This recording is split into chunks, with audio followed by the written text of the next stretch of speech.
Try to find politics of the future. Try to find politics of the future. Try to listen to Robert Biedroń. Try to listen to Robert Biedroń. Give him a chance.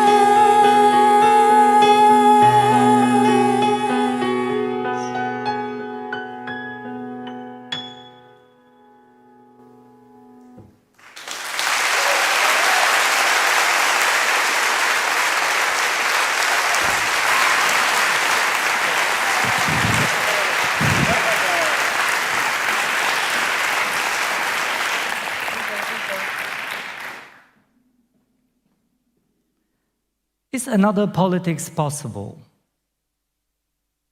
Yes, it is. Another politics is possible because we all want to live in a better world. We all want to live in democracies where our rights are respected, where our voice is listened. We all want to live in the world where we be treated like we want to be treated, also by politicians. This is why I'm going to tell you today why we need better politics and how we will be able to achieve it only when we engage in better politics. Let's have a look. This is today's politics. This is today's reality. Half of our population believes that engagement in public life, in public good, is something what is not needed. We don't care about public good, most of us. There are many people, majority, who do not trust majority of governments. We do not trust our elected governments. Only 15% of us trust our governments. 9% of us engage in any non-governmental activities. 20% is engaging in public life. 20% of us. If I ask you, have you ever attended the city council meeting? Who has attended the city council meeting? Is there anyone? Well, this is the reality. Have a look. Have you ever visited the MP's office? This is the one person, two people. Yeah, applause for them.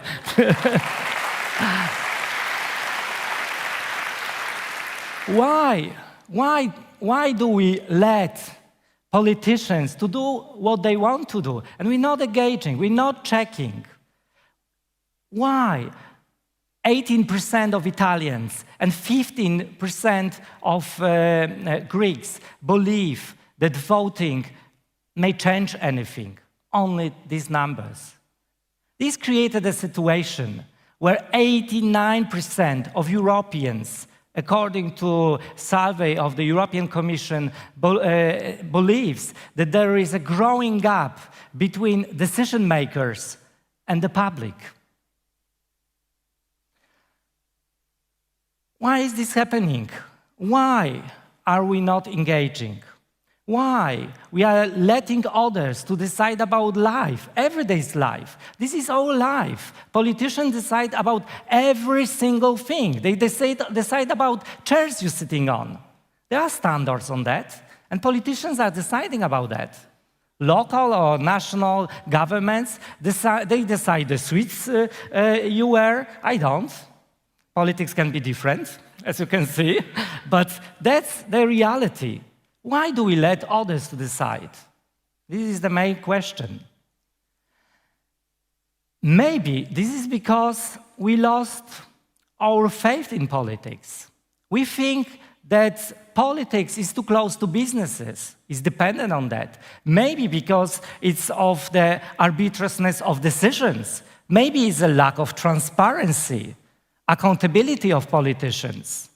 There are many excuses why we don't engage. Some of the most ridiculous ones I have heard concern, for example, gender ideology. It's because of gender monster that we don't do some things, that we defend our values. Some say, and we could hear that today, because of refugees, because of homosexuals. The reasons why we don't engage are very various, but this creates an effect where we are losing our possibility to decide, to have better politics. And it's not, of course, the Polish phenomenon. It's all around the world. In Warsaw, Washington, Milan, local governments, everywhere. The space is shrinking. The social society is getting smaller and smaller. We are losing the ground. We are so proud of our modern democracies. 400 years. And look what we have done. Which direction are we going now? What's the result of that? What's the result of leaving the space? So instead of building modern society, instead of building democracies, we are limiting the space. We are widening the space for another phenomenon, like xenophobia, national egoisms, alienation. All of that finds perfect grounds for popularity. Let's come back to the previous presentation, refugees. There are 65 million people who in 2015 were displaced. Many of them are refugees. 65 million. It's like whole Germany would be displaced. And what is in our brains? What is in our hearts? How do we think about refugees? The effect of Brexit, where does it come from? I think that it comes from xenophobia, national egoisms, and we are guilty of that because we left the space, the public sphere, social society for politicians to decide the limited number of people. And this is not a democracy.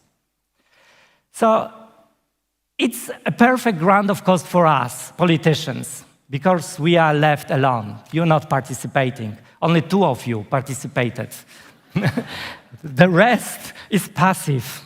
You're only watching. You might be angry that some of us eat salad at the assembly hall in the parliament, or we're making stupid notes and so on. But majority is staying behind. And politicians are using this, of course.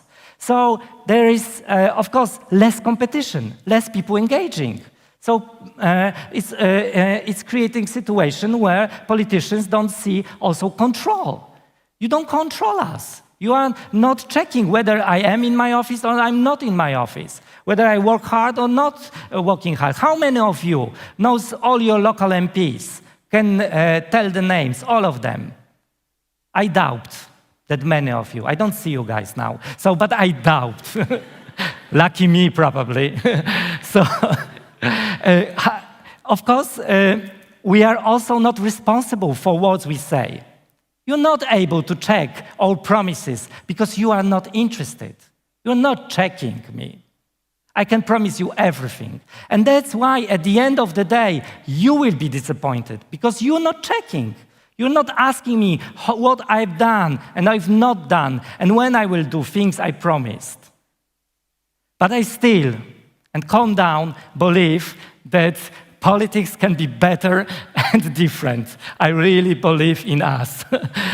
I believe that the essential ingredient of the change of today's democracy, of the modern civil society, is trust. And it's not only me. The world thinkers, the famous ones like Hobbes, Locke, Polish ones like Sztompka or Łętowska, they all underline, you won't be able to build any society, any modern government without trust. If we won't trust each other, we won't succeed anywhere. You know this guy? Yeah, some of you know. This is John Godson, former member of the Polish parliament, my colleague, a pastor. He is a good guy. He wanted to check how to be a perfect member of the parliament. He was really working hard to become a good member of the parliament. He was believing that politics might be different. So what he done, he asked people on the street, what is their perfect member of the parliament? And here are the results. So, as you can see, more than 33% want politicians to be honest. It's very simple, isn't it? They want a politician to be trustful. They want politicians to be hardworking and truthful. Very easy. We have parliaments full of people who are professional, aren't we? We are electing professors, we are electing doctors, we are electing teachers, musicians, pastors. Aren't they professional? Aren't they having the perfect skills to decide? It appears that at the end of the day, we are usually disappointed. And we will be always disappointed if we won't invest only in professional skills, and we won't invest in other competences. It's like with building new democracies. We've invested a lot in stadiums. We invested a lot in highways, airports. We are so proud of them. But we've not invested in competences, in democracy, in transparency, in understanding human rights. And then we have what we have. More and more democracies are getting weaker. Because with great airports, great highways, you cannot build good society and engage people in decision-making processes. Okay, then the truth is the basis, as I said. But with the truth, you can start building the fundamentals of democracy.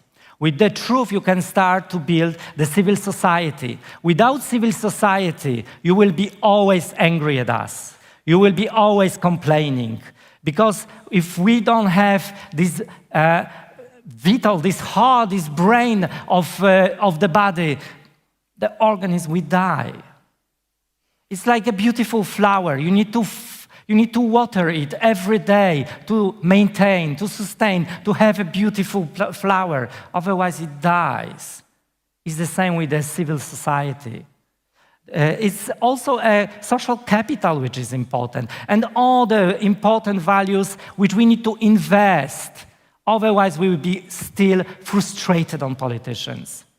Because this capital gives us a chance that there will be more people engaging, that there will be more people voting, that we will be understanding what is this game about. And these philosophers give us answers. We need to communicate. This is what Stompka says. The perfect tool for getting all these values is communication. And communication on every possible way. And other philosophers underline that. It has to be vertically and horizontally, both sides. Otherwise, it's not only that decision makers are addressing the issue to the public, but the public, the people, the society has to have tools and power to discuss among each other about issues. Without that, we won't build a communication which is needed in democracy, and we'll be losing, we'll be frustrated again, and different politics won't be possible. So, does today's politics look like that? The answer is no. No or yes? Yes or no? Yes? No. So, calm down. Calm down. I still believe that another politics is possible. But that's not the way I want to address you today. But you need to remember that we need to invest, we need to engage, we need to talk, we need to do everything possible to change the reality. And it's up to you and you and you. Because then others decide, then they decide about your future. There are some cities in the United States, because you've seen the guy and you were laughing. There are some cities in the United States when only 5% of people go to the local elections. 5% decide about whole city. This is today's democracy. And United States is proud of being one of the oldest world's democracies. Yes. We don't want them to look like that, do we? We want to be proud of them. We want politicians to look like humans. We want politicians to trust. Imagine the situation, recall the situation with your friends where you have a problem and you need support for the friend. You need to talk to your friend. You need help from your friend. Then transpose this situation to the politician. Would you refer to politician for help? Would you trust your politician like you trust your friend? You probably would not trust those guys with mustache. Probably won't, but we won't change it. So I believe that different politics is possible, but it won't be possible without your engagement. I trust in politics, but we have to do everything, that no opinion, no one is left behind, that we are all engaging, that we fight against discrimination and inequalities. Why? Because when we effort for inequalities, then there are people frustrated, there are people not listened to, there are people who will be angry at democracy, and they will do everything what they can do to change the situation. And they will vote those frustrated politicians who will say, yes, finally, I have a remedy for your pain. I found homosexuals, they are responsible for that. I found refugees, they are responsible for that. And I won't name all of them because I won't be invited to TEDx anymore if I used any of the Polish examples. But this has to be changed by you. You are responsible for better politics, for making another politics possible. I trust in politics. Robert Biedroń, I trust in you, and I believe that together we can change politics and we can go further. Thank you very much.